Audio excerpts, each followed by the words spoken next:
Hey guys.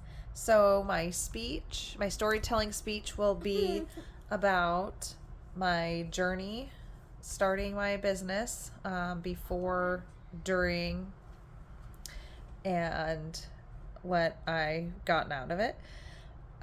Since there were multiple fellow students who mentioned they wanted to start a business, I thought that I would share my story and hopefully inspire someone, maybe avoid some mistakes that I made or things that I would have done differently.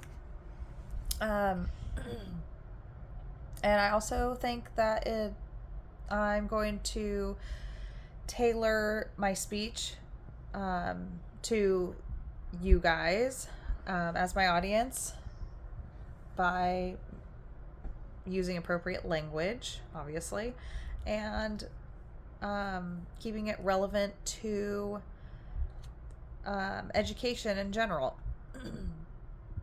And also, my speech has to do with an educational journey, so it's relevant to that since we are all students and we're all kind of on that journey.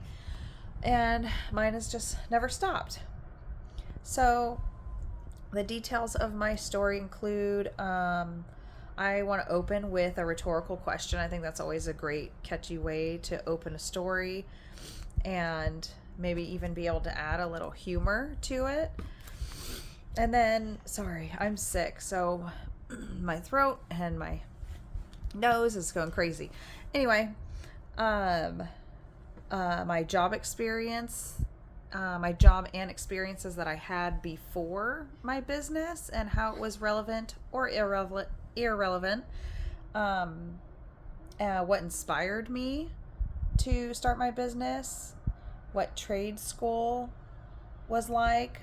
Maybe include that if I have the time, or if I can think of anything interesting enough to include, because I know the beauty industry and aesthetics isn't really that interesting for a lot of people.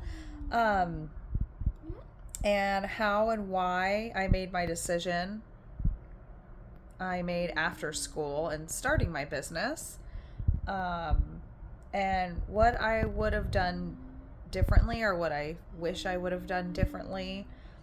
And then, maybe if I have time also, because I have the gift of gab. So, talk about the how the grass is not always greener on the other side, which I'm sure, um, a lot of us sort of already know. So let me know what you think.